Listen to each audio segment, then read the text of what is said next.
ಎಲ್ಲರಿಗೂ ನಮಸ್ತೆ ಸ್ನೇಹಿತರೆ, ನಾನು ನಿಮ್ಮ ಆಕಾಶ್ ಮೆಡಲ್. ಸ್ನೇಹಿತರೆ, ಇವತ್ತಿನ ಭದ್ರಾ ಡ್ಯಾಮ್ ವಾಟರ್ ಲೆವೆಲ್ ಎಷ್ಟಿದೆ ಅಂತ ನೋಡ್ಕೊಂಡು ಬರೋಣ. ಅದಕ್ಕಿಂತ ಮುಂಚೆ ನೀವು ನಮ್ಮ ಚಾನಲ್ನ ಸಬ್ಸ್ಕ್ರೈಬ್ ಆಗಿಲ್ಲ ಅಂದರೆ ದಯವಿಟ್ಟು ಸಬ್ಸ್ಕ್ರೈಬ್ ಆಗಿ ಹಾಗೂ ನಮ್ಮ ಚಾನಲ್ಗೆ ಸಪೋರ್ಟನ್ನು ನೀಡಿ.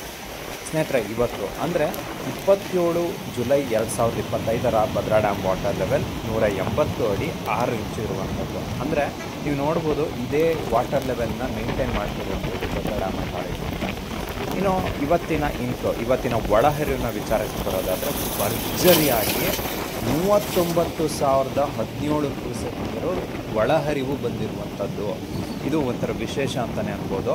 ಇನ್ನು ಇವತ್ತಿನ ಔಟ್ಫ್ಲೋ ಹೊರಹರಿವಿನ ವಿಚಾರಕ್ಕೆ ಬರೋದಾದರೆ, ಎಷ್ಟು ನೀರು ಬರ್ತಿದೆಯೋ ಅಷ್ಟನ್ನು ಕೂಡ ಹೊರಹರಿವು ಆಗ್ತಿರುವಂಥದ್ದು.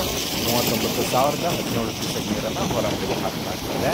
ಇದರಲ್ಲಿ ರೈಟ್ ಬ್ಯಾಂಕ್ ಚಾನಲ್ಗೆ 2,000 ಕ್ಯೂಸೆಕ್ ನೀರನ್ನು ಕಳಿಸ್ತಾ ಇದೆ. ರಿವರ್ ಸ್ಲೂಸ್ ಗೇಟ್ ಮೂಲಕ 500 ಕ್ಯೂಸೆಕ್ ನೀರನ್ನು ಕಳಿಸ್ತಾ ಇದೆ. ರಿವರ್ ಬೆಡ್ಗೆ 2,100 ಕ್ಯೂಸೆಕ್ನ ಸ್ಪಿಲ್ವೇ ಗೇಟ್ ಮೂಲಕ ಕಳಿಸ್ಲಾಗ್ತಾ ಇರುತ್ತೆ. ಇನ್ನು ಕ್ರಸ್ಟ್ ಗೇಟ್ ಅಂದರೆ ಮೇಯ್ನ್ 4 ಗೇಟ್ ಏನು ಕಾಣುತ್ತಲ್ಲ, ಈ ಕ್ರಸ್ಟ್ ಗೇಟ್ಗೆ 34,306 ಕ್ಯೂಸೆಕ್ ನೀರನ್ನು ಹೊರಹಾಕ್ತಾ ಇದೆ. ಇನ್ನು ಎವಾಪ್ರೇಷನ್ ಬಂದು ಇವತ್ತು 111 ಇದೆ. ಲಾಸ್ಟ್ ಇಯರ್ ಭದ್ರಾ ಡ್ಯಾಮ್ನ ಇವತ್ತಿನ ದಿನಾಂಕದ ಭದ್ರಾ ಡ್ಯಾಮ್ನ ವಾಟರ್ ಲೆವೆಲ್ 178 ಅಡಿ ಆಗಿತ್ತು. ಲಾಸ್ಟ್ ಇಯರ್ 49,801 ಕ್ಯೂಸೆಕ್ ನೀರು ಇನ್ಫ್ಲೋ ಒಳಹರಿವು ಬಂದಿತ್ತು ಈ ದಿನಾಂಕದಲ್ಲಿ. ಇದು ಇವತ್ತಿನ ಮಾಹಿತಿ. ಧನ್ಯವಾದಗಳು.